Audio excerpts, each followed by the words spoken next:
Masih ada satu lagi peristiwa yang berkaitan dengan kaum munafik. Kali ini lebih parah. Usaha mereka kali ini punya niat yang lebih parah dibandingkan dengan usaha-usaha mereka yang sebelumnya.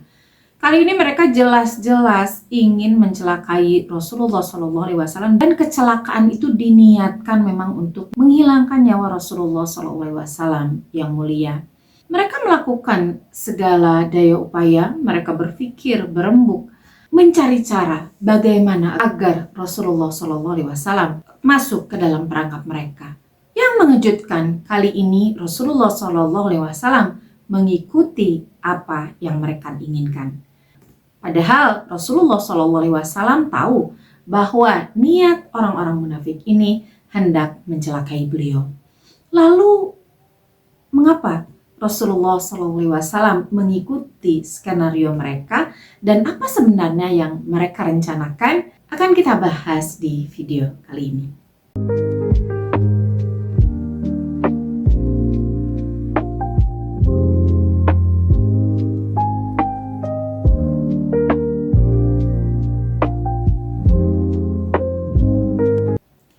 Assalamualaikum warahmatullahi wabarakatuh. Teman pecinta sejarah, apa kabarnya hari ini? Mudah-mudahan dalam keadaan sehat dan selalu dalam lindungan Allah Subhanahu wa taala. Bertemu lagi dengan saya Anissa Amisani di program Baca Sejarah, masih di serial kronologi sejarah tahun 630 Masehi bertepatan dengan tahun 9 hingga 10 Hijriah. Ada 7 peristiwa yang datang dari dunia Islam dan ada 6 peristiwa yang datang dari luar dunia Islam. Dari dunia Islam diawali dengan Ghazwah Tabuk yang sudah hampir rampung kita bahas. Yang kedua ada penghancuran Masjid Ad-Dirar. Yang ketiga ibadah haji pimpinan Abu Bakar As-Siddiq radhiyallahu anhu. Keempat adalah kedatangan delegasi Saqif, Bani Kilab dan banyak kabilah Arab lainnya untuk menyatakan masuk Islam. Yang kelima pengiriman para sahabat untuk mengajarkan Islam ke berbagai daerah. Yang keenam kematian Nejus atau An-Najasyi di mana Nabi SAW melakukan sholat gaib untuk beliau. Yang ketujuh adalah kematian Ummu Kulthum putri Rasulullah SAW. 6 peristiwa yang datang dari luar dunia Islam. Yang pertama adalah penobatan Azarmidokh sebagai Ratu Persia. Yang kedua penobatan Khosrow Farrukzad sebagai Raja Persia atau lebih dikenal dengan nama Kisra III. Yang ketiga adalah penunjukan Cyrus Patriark Alexandria oleh Heraklius sebagai Raja Muda Mesir. Yang keempat pertempuran Wogastisburg. Yang kelima adalah pergantian tahta Visigoth, Raja Sintila digantikan oleh Sisenan. Dan yang keenam, pembatalan skema feodal di dinasti Tang dari Tiongkok. Teman pecinta sejarah, inilah kronologi sejarah selengkapnya tentang peristiwa yang pertama, yaitu pertempuran Tabuk, khususnya perpulangan mereka menuju ke Madinah. Sebelum keberangkatan pasukan kaum muslimin menuju ke Madinah dari Padang Tabuk, ada 15 orang kaum munafikin yang melakukan perundingan, yang melakukan obrolan, yang dimana obrolan itu mengeluarkan kesepakatan untuk memperdaya Rasulullah SAW dan mencelakakan beliau. 15 orang ini kenapa bisa lolos ke masuk ke pasukan kaum muslimin? Ini dikarenakan orang-orang ini memang tidak diketahui. Para sahabat tidak mengetahui siapa saja yang masuk golongan munafik ini. Rasulullah SAW tentu tahu siapa orang-orang ini karena berita dari langit, berita dari Allah Subhanahu wa taala yang disampaikan lewat malaikat Jibril. Tidak ada sahabat yang tahu, dan Rasulullah SAW merahasiakan orang-orang ini di antara para sahabat, kecuali yang sudah jelas-jelas kemunafikannya, seperti misalnya Abdullah bin Ubay. Tetapi karena yang namanya juga munafik, mereka seolah-olah sebagai sahabat yang beriman, mereka seolah-olah bersikap sebagaimana para sahabat yang lain yang taat kepada perintah Rasulullah SAW. Sehingga ketika terjadi mobilisasi pasukan untuk berangkat ke Tabuk, mereka pun ya sebagaimana orang-orang beriman, mereka bersikap sangat-sangat taat. Sehingga tentu saja kaum muslimin tidak mengetahui siapa saja orang munafik yang ikut gitu ya, kecuali jelas-jelas yang sebelumnya dikisahkan Abdullah bin Ubay berniat untuk ikut tetapi tidak diperkenankan oleh Rasulullah Shallallahu Alaihi Wasallam sehingga diminta untuk kembali. Hanya satu sahabat yang Rasulullah Shallallahu Alaihi Wasallam berikan informasi ini, tetapi sahabat ini pun yang bernama Huzaifah bin Yaman, sahabat yang sangat terkenal sebagai penjaga rahasia Rasulullah SAW, memang betul-betul membawa rahasia Rasulullah SAW ini hingga beliau meninggal. Rasulullah SAW mengetahui pergerakan mereka, mengetahui perundingan mereka, dan isi perundingannya itu dari langit, dari Allah Subhanahu wa Ta'ala. Diberitakan kepada Rasulullah SAW bahwa 15 orang ini sudah melakukan perundingan, sudah melakukan kesepakatan untuk membawa Rasulullah SAW secara khusus, tidak bersama pasukan yang lainnya, untuk keluar dari jalur jalan yang normal. Jalan normal yang akan mereka lalui salah satunya adalah suatu daerah yang bernama Batnul Wadi. Namun 15 orang ini berencana ngebisikin Rasulullah SAW agar beliau mau berpisah dari para sahabat yang lain dan masuk ke jalan ini lumayan susah untuk dilalui, cukup terjal dan cukup berbahaya, yaitu satu tempat bernama Aqobah. Ini tempat yang berbeda dengan dulu terjadinya Baiat Aqobah ya, itu kan kejadiannya di Mekah, tapi ini daerahnya ada di atas Madinah, bukan yang ada di dalam kota Mekah. Rencana mereka ketika Rasulullah SAW sendirian lewat ke jalan ini, karena jalannya sifatnya terjal gitu ya, mereka hanya membutuhkan sedikit usaha untuk mencelakai Rasulullah sampai yang mengganggu unta beliau lah, sampai untanya terjatuh, Rasulullah terjatuh dan bisa terguling dan bisa mengambil nyawa siapapun orang yang diperlakukan seperti itu. Mereka berharap tentu saja Rasulullah SAW celaka, bahkan tujuan akhir mereka, tujuan besar mereka menghilangkan nyawa Rasulullah SAW yang mulia. Begitu mendengar berita ini, sebetulnya Rasulullah SAW tidak terlalu terkejut ya. Maksudnya karena ya yang namanya musuh Islam pasti menginginkan nyawa nabinya, pasti menginginkan dakwah ini berhenti, apalagi dengan hilangnya nyawa utusan Allah ini.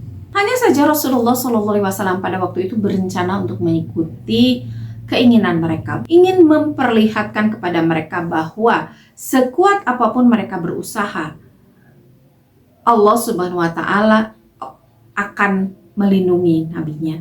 Jadi Rasulullah SAW ingin memperlihatkan kepada orang-orang munafik ini bahwa usaha mereka itu sangat sia-sia, meskipun mereka berdaya upaya sangat besar gitu ya untuk berjalannya rencana itu dengan sangat baik. Jadi Rasulullah ngikutin dulu nih apa maunya mereka. Ketika tiba di persimpangan jalan tersebut, persimpangan di mana satu jalan menuju ke Aqobah dan satu jalan lain menuju ke Batnul Wadi. Ketika di persimpangan jalan itu, Rasulullah SAW memerintahkan seluruh pasukan untuk melewati jalan yang normal, lewat Batnul Wadi, dikarenakan Aqobah ini jalannya terjal dan sulit untuk dilalui apalagi untuk pasukan besar. Dan beliau mengumumkan kepada semua lewat seorang sahabat tentu saja ya, yang suaranya keras. Beliau mengumumkan bahwa beliau sendirian yang akan lewat Aqobah. Pasukan yang lain silakan lewat Batnul Wadi, berangkat sekarang. Aku, kata Rasulullah SAW, akan lewat Aqobah. Para sahabat yang pada saat itu mendengar pengumuman itu tidak terlalu banyak bertanya, meskipun tentu di dalam hati mereka ada apa ya, kok beda gitu ya, kok kenapa harus berpisah gitu. Apalagi Rasulullah SAW lewat jalan yang terjal. Ada apa ya? Ada apa ya? Mereka bertanya seperti itu tentu saja. Hanya saja karena ini perintah Rasulullah SAW dan dengan tegas Rasulullah SAW memerintahkan agar jangan ada yang mengikuti beliau kecuali dua pengawal beliau, yaitu Ammar bin Yasir dan Huzaifah bin Yaman, yang boleh ikut bersama Rasulullah sebagai pengawal pribadi lah ya. Sementara yang lainnya tidak boleh ada yang ikut. Gitu. Para sahabat sami'na wa ta'na, mereka ikut saja apa yang diperintahkan oleh Rasulullah SAW. Sekarang bukan saatnya bertanya gitu, saat untuk taat dulu. Kalaupun mereka bertanya-tanya, nanti saja ditanyakan. Yang penting taat saja dulu. Dan mereka memang melakukan itu, di apa yang diperintahkan oleh Rasulullah. Mereka lewat ke Batul Wadi dan Rasulullah SAW bersama 2 orang sahabat beliau, pengawal beliau, itu lewat ke Aqabah. Orang-orang munafik ketika mendengar seruan ini, mendengar komando ini, agak terkejut juga. Mereka mengatakan, mereka dalam hati kesenangan juga, saling melirik gitu ya di antara mereka yang 15 orang ini, dan saling senyum penuh makna gitu. Ini kan Rasulullah SAW belum mereka belum ngebisikin apa-apa sama Rasulullah, tapi kok Rasulullah udah ngikutin maunya kita ya gitu. Kalau sampai di titik ini, kalau orang cerdas itu pasti curiga, loh kok Rasulullah tahu ya, kok Rasulullah ngikutin maunya kita ya, padahal kan kita belum ngomong apa-apa. Harusnya curiga dong, tapi mereka tidak curiga, mereka malah kesenangan mendengar berita itu. Pada akhirnya memang berlakulah seperti yang direncanakan oleh Rasulullah SAW. 3 orang ini berjalan, Rasulullah SAW di tengah, Ammar bin Yasir dan Huzaifah bin Yaman di bagian depan dan belakang Rasulullah. Hanya saja posisi Ammar dan Huzaifah itu beberapa kali oleh Rasulullah SAW diputar. Jadi kayak misalnya Ammar di depan, Huzaifah di belakang, sementara waktu berikutnya Rasulullah nukar posisi itu, Ammar yang di belakang, Huzaifah di depan. Beberapa waktu lagi Rasulullah tukar lagi posisi itu, Ammar yang di belakang, Huzaifah yang di depan. Terus beberapa kali seperti itu posisinya. Hingga sampai pada malam hari, unta Rasulullah SAW kan di tengah, unta Rasulullah SAW beserta Rasulullah itu ada di tengah ya. Kemudian untanya Ammar di depan. Untanya Huzaifah giliran lagi di belakang. Huzaifah dengan untanya gitu, giliran lagi di belakang. Pada saat itu kondisi sudah malam di posisi seperti itu dan tepat ada di jalan yang cukup berbahaya. Orang-orang munafik, mereka kan memang mengincar Rasulullah SAW ya, bukan mengincar kedua orang itu. Sehingga mereka melakukan beberapa gangguan kepada unta Rasulullah SAW. Entah tidak diceritakan di sini bagaimana cara mereka ya, apakah dilempari untanya atau digimana gitu ya. Yang jelas unta Rasulullah SAW dengan gangguan dari mereka itu, dengan apa yang mereka lakukan itu cukup terganggu. Unta Rasulullah SAW kayak tidak bisa dikendalikan, dia kayak berlari tidak jelas gitu ya, sehingga barang-barang Rasulullah SAW yang dibawa di unta tersebut, beberapa ada yang jatuh. Rasulullah SAW memerintahkan Huzaifah yang ada di belakang untuk menghentikan gangguan tersebut. Arah gangguan tersebut ada dari belakang Huzaifah, sehingga Huzaifah bin Yaman, jadi kayak ini yang pertama jalan itu kan Ammar bin Yasir dengan untanya, kemudian Rasulullah SAW paling belakang itu ada Huzaifah waktu itu. Huzaifah tahu ini arah gangguan ada di belakang dia, maka dia segera berbalik gitu ya ke arah belakang, menghadang gangguan yang datang. Dan rupanya Huzaifah pun melakukan perlawanan, dia pun mengganggu tunggangan dari orang-orang munafik yang mengganggu itu. Ini kan keadaannya gelap, sehingga orang munafik itu berharap mereka nggak ketahuan gitu.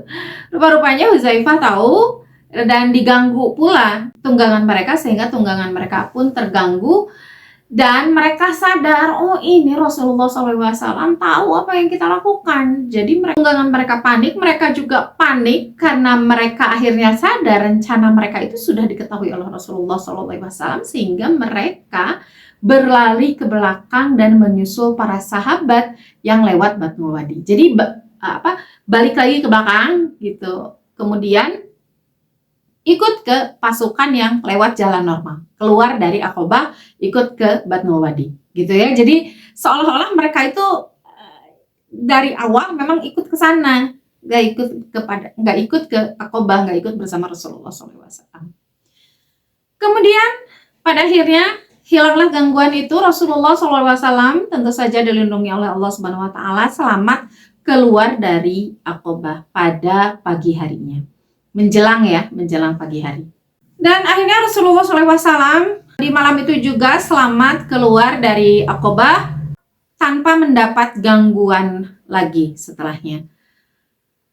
Setelah Rasulullah SAW keluar dari Aqabah, kemudian kembali bergabung bersama pasukan kaum muslimin yang lain di pagi harinya, ada seorang sahabat yang mungkin mewakili rasa penasaran sahabat yang lain ya.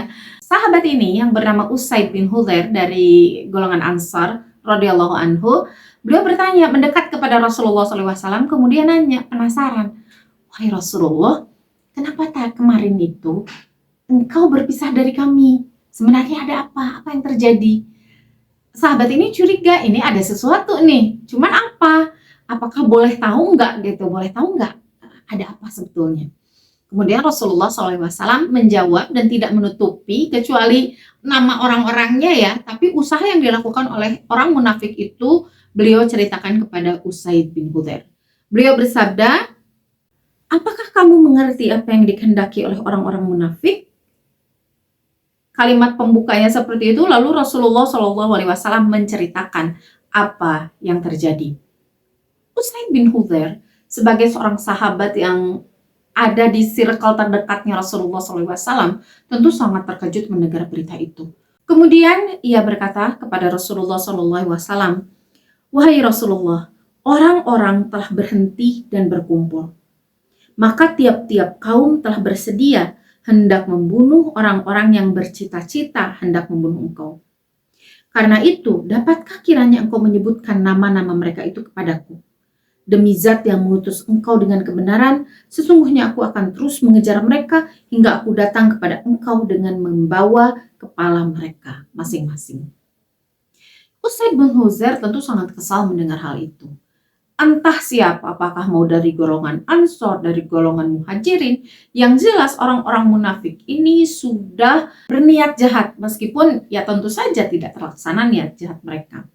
Dan niat jahatnya ini niat jahat yang sangat-sangat jahat, karena berniat bukan sekedar mengganggu kecil-kecilan, tetapi jelas-jelas ini membahayakan nyawa Rasulullah SAW.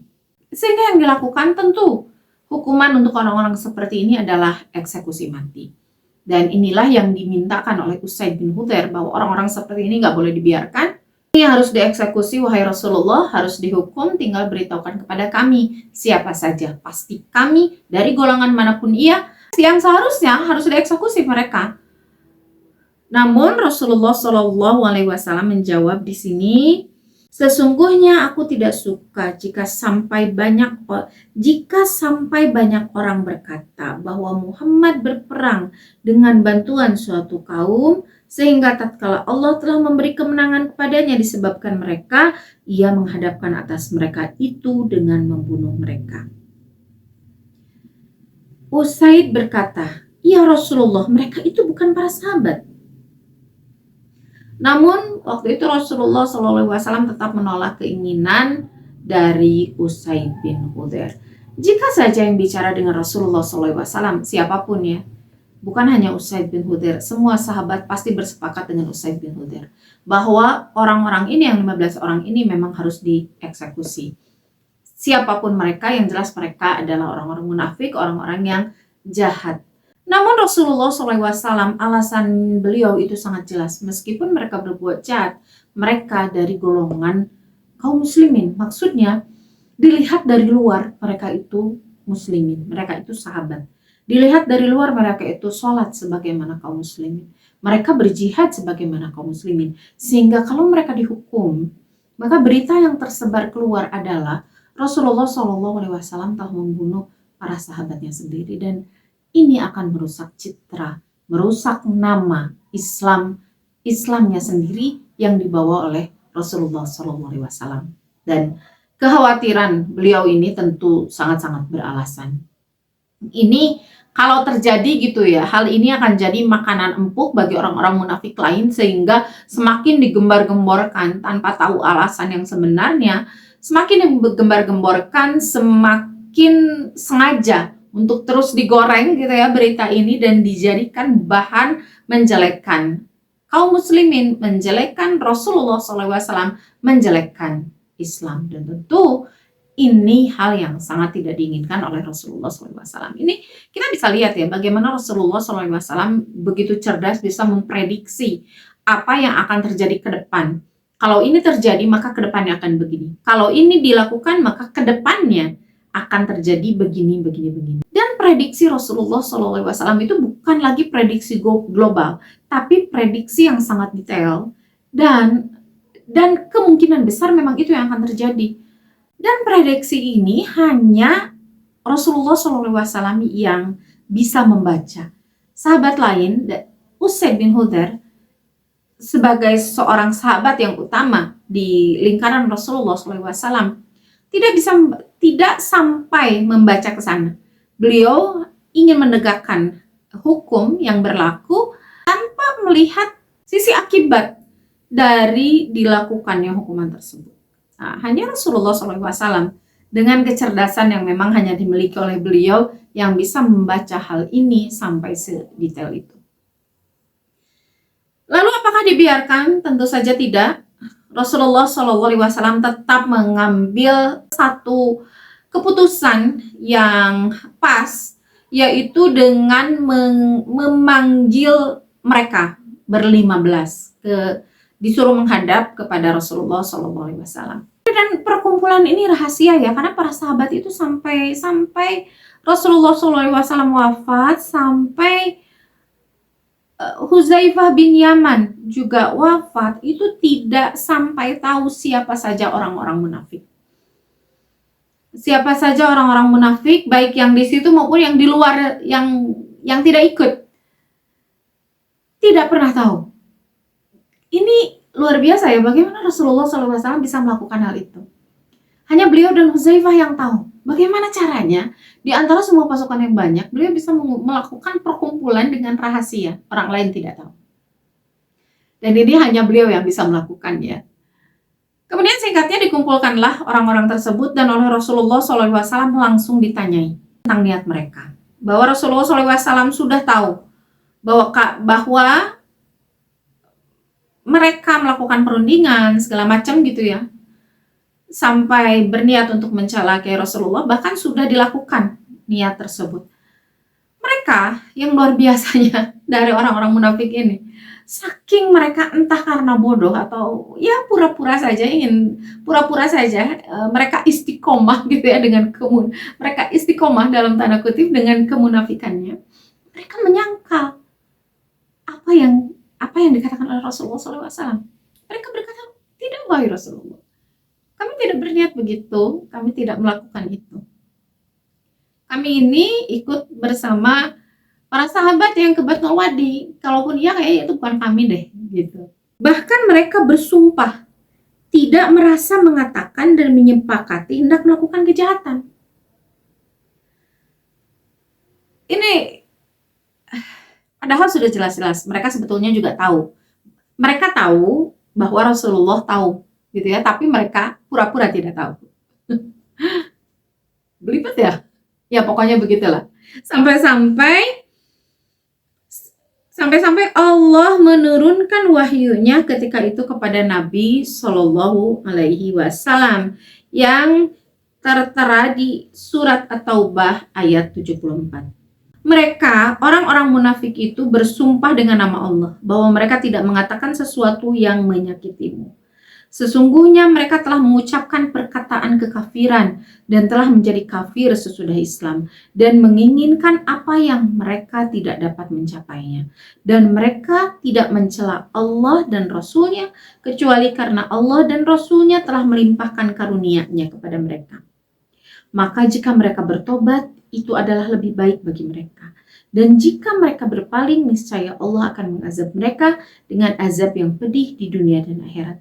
Dan mereka sekali-kali tidak mempunyai pelindung dan tidak pula penolong di muka bumi.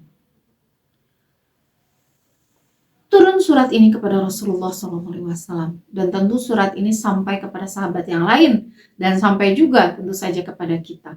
Surat ini bukan hanya diketahui isi suratnya, tetapi juga tentu saja asbabun nuzul dari turunnya ayat ini. Para sahabat tahu peristiwa ini, kaum muslimin seluruhnya tahu peristiwa ini yang luar biasa. Orang munafik pura-pura tidak tahu. Para pelakunya kekeh tidak mau mengakui perbuatan mereka, padahal pada masa itu seluruh kaum muslimin yang membaca Al-Quran tahu perbuatan mereka. Jadi mereka menutup mata aja, mereka menutup mata, menutup telinga, seolah-olah bukan kita, gitu. Seolah-olah bukan mereka, itu surat untuk orang lain, gitu.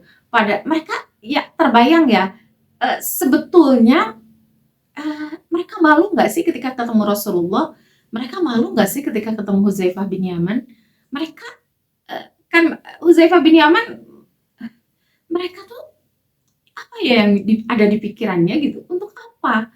Untuk apa berbohong lagi? Padahal di sini luar biasa sayangnya Allah kepada hambanya ya, masih membuka peluang kepada mereka. Ini sudah membahayakan ya Rasulullah, tetapi masih membuka peluang kepada mereka untuk bertobat. Jika mereka bertobat, itu lebih baik bagi mereka. Jadi masih ada harapan sebetulnya mereka untuk bertobat. Mereka akui kesalahan mereka, kemudian mereka bertobat di hadapan Rasulullah, meminta ampun kepada Allah Subhanahu wa Ta'ala. Tetapi mereka tidak melakukan itu. Mereka memilih untuk berpaling. Padahal jelas-jelas di surat ini dikatakan, jika mereka berpaling, niscaya Allah akan mengazab mereka dengan azab yang pedih, bukan hanya di akhirat, tapi bahkan di dunia. Bukan hanya di dunia saja, plus di akhirat, bahkan yang kekal dan abadi. Mereka memilih jalan itu. Ini Allah sudah ngasih tawaran terbaik ya. So, kalian tobat. Kalian akui kesalahan kalian, kalian tobat, kalian kembali ke jalan Allah. Kalian kembali ke jalan yang benar. Namun mereka memilih untuk diazab. Ini bukan pilihan yang yang ditentukan ya. Ini pilihan mereka sendiri. Mereka memang ingin masuk neraka, berarti kan. Sehingga ketika itu Rasulullah SAW pada akhirnya berdoa kepada Allah, ya Allah, lemparkanlah mereka itu dengan celaka. Jadi ini seolah-olah Rasulullah SAW itu mempertegas bahwa pilihan mereka adalah pilihan untuk celaka. Dan demikianlah diantara peristiwa-peristiwa yang terjadi ketika Nabi SAW bersama pasukannya kembali ke Tabuk menuju Madinah. Peristiwa ini ditulis di halaman 117 hingga 119 di buku rujukan kita, buku bahasan kita, yaitu kelengkapan tarikh Nabi Muhammad SAW yang ditulis oleh Kiai Haji Munawwar Khalil.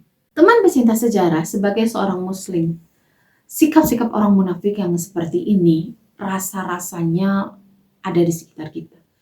Apalagi di sekitar kita, bukan circle kita yang kecil gitu ya, tetapi bisa kita lihat, maksudnya bisa kita lihat sebetulnya dengan kasat mata. Dari perkataan mereka yang seolah-olah mereka berbuat baik, tetapi pada kenyataannya kita tahu lah yang mereka lakukan itu nggak baik. Dan seluruh dunia, seluruh Indonesia tahu apa yang mereka lakukan tidak baik. Tapi mereka ya sama dengan orang munafik ini, kekeh aja mereka menyangkal. Seolah mereka nutup mata, mereka nutup telinga dan terus berkata bahwa saya ini orang yang membuat kebaikan, bukan orang yang membuat kerusakan. Saya ini adalah pembela kebenaran, memikirkan nusa dan bangsa, bukan yang melakukan kerusakan, bukan korupsi misalnya dan sebagainya. Teman cerita sejarah, hal ini bukan untuk kita menjudge orang lain munafik ya, tetapi untuk mewaspadai sikap mereka sehingga kita bisa mengantisipasi bahwa perkataan mereka itu jangan dipercaya, bahwa perkataan mereka itu adalah dusta, sehingga kita tidak termakan dengan tipu daya mereka. Itu maksudnya. Bukan untuk menjudge, tetapi supaya kita tidak termakan dengan apa yang mereka ucapkan. Bukan masalah namanya siapa, bukan masalah orangnya siapa, tetapi sifatnya kan sudah diberitahu oleh Rasulullah dengan ciri ya, ketika mereka bicara berdusta, ketika mereka diberi amanah berkhianat. Ciri-ciri itu kan bisa kelihatan oleh kita. Ini orang bohong nih. Kemarin dia bicara seperti itu. Sekarang dia bicara seperti ini. Kalau tobat itu kelihatan, tapi kalau sikapnya masih sama, tidak melakukan amanah dengan baik, masih tetap menyangkal, tetapi perilakunya tetap sama, itu kan kelihatan oleh kita. Sehingga kita jangan percaya sama orang seperti ini. Menjudge itu ada yang berhak, ada yang lebih berhak, yaitu para penegak hukum untuk menjudge mereka. Tetapi tugas kita adalah berwaspada dari sikap mereka. Pecinta sejarah, berbicara tentang orang munafik memang sangat panjang kalau mau dibahas ya. Karena wilayah mereka itu ada di wilayah yang samar. Kalau orang muslim itu jelas, mereka beriman kepada Allah, itu di surat Al-Baqarah kan jelas ya. Orang mukmin itu alladzina yu'minuna, yang mereka yang beriman kepada hari akhir, beriman kepada Allah, beriman kepada Rasul, yang rukun iman itu.